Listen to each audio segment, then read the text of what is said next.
What's the good word, y'all? DKB here, and we will see them again. Words directly from Robert Saleh post game, a loss to the Buffalo Bills in their building. And there was a lot of significance to this that I think got swept under the rug a little bit.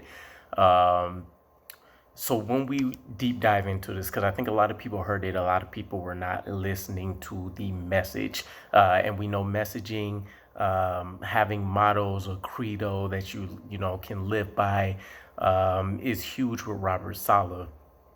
So the basic messaging coming out of this is that he believes this team is going to make the playoffs, and he elaborated that on that in the post-game presser, and then a little bit more as he had his press conference.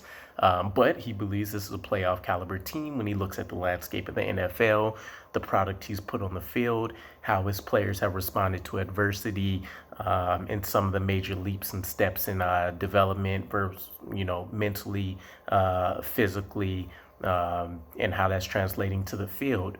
Now, this is a huge reason because Robert Saleh doesn't really make huge proclamations like this whatsoever. He's preached patience. He's preached sticking to what he believes makes a team successful. And we've seen this through all areas. The players they acquire in free agency, the players that they've selected in the two drafts since Robert Saleh has become a head coach.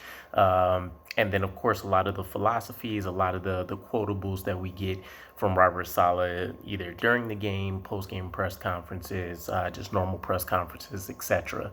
The last time we had a bold statement like this was this same season, when he said that he'll be taking receipts as the season continues, and a lot of people will begin to buy into the New York Jets vision and team that he's seen way back in, week 2, week 3.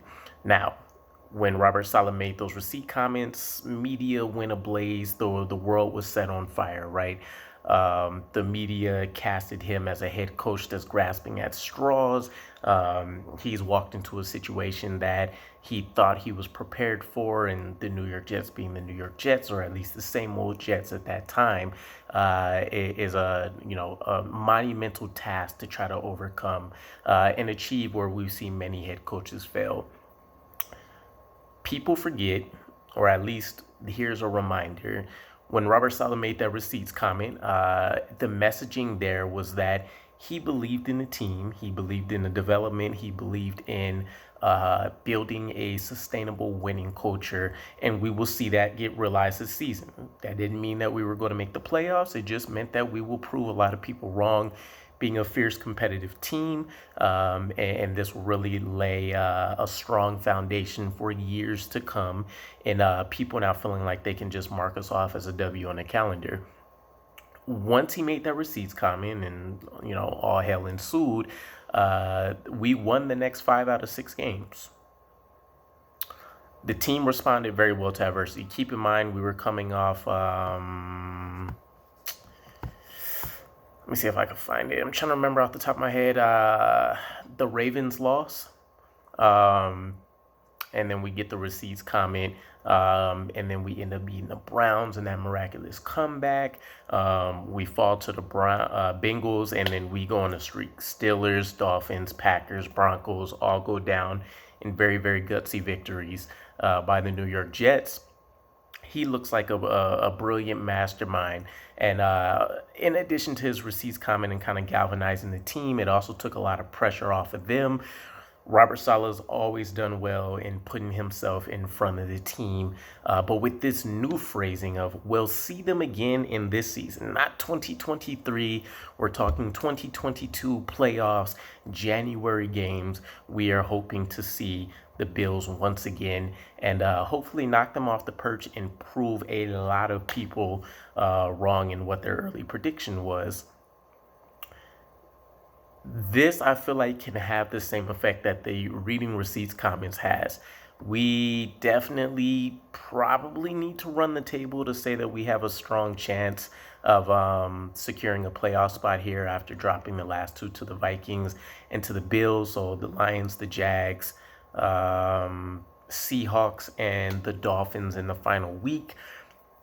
The Seahawks potentially look worrisome. The Lions have been coming on very strong. The Jaguars potentially have the best quarterback, at least one of the two, depending on how you feel about Justin Fields from that Zach Wilson draft class. So you can't discount them necessarily so easily. And we know how the Miami Dolphins have been performing.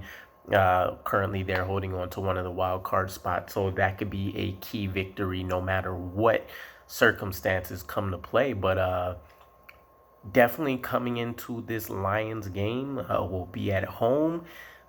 This is one that we're going to expect to win. If we lose to the Lions, I think this definitely puts us on a course to say we'll be watching these January games instead of playing. But this was the perfect time to try to light a fire under the team.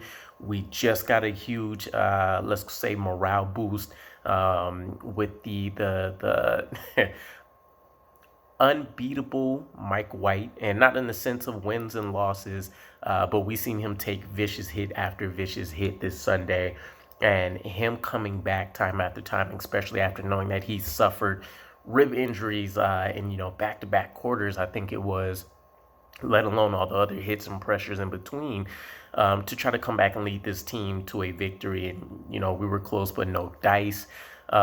We've heard strong comments the last 2 weeks. Garrett Wilson's willing to go to war for him. Dwayne Brown respecting what he's done. And of all players, he would know best with him playing on, a lame shoulder, essentially, for the season. CJ Uzomah's been a team guy as always. We've seen Elijah Moore return to sounding, looking, feeling like the guy that we drafted back in 2021. So it's a feel-good feeling all around. But I would say strongly embrace Robert Saleh saying that he believes we're going to make the playoffs. At least if we want to go based off recency bias, we've seen it before. Maybe we can do somewhat of another, 4-0 stretch to end things here. But things look well for us, right? We match up very well against the Lions. You can say the same against the Jaguars for everything that they've mentioned. You guys know how I feel about this defense. I feel like everybody should be a realistic win, except the Dolphins in terms of an obvious path for us to win, or at least multiple areas. The Dolphins are going to be a bit of a different beast, but at least if we can go on a 3-0 run, we set ourselves up very well. That's 10 wins. The Chargers kind of have a cupcake schedule. We know the Dolphins are ahead of us. We know we need to essentially have more victories than the Patriots. But at least that way we're kind of forcing the issue of being in control of our own destiny again. But let me know what your guys' thoughts are. I have full faith and belief, even if we don't make the playoffs, no harm, no foul. I love the approach Robert Saleh's been taking. He's known how to press all the right buttons at the right time, and I think he's doing the same thing here. So let me know what your guys' thoughts are in the comments, and I'll check you again. Peace.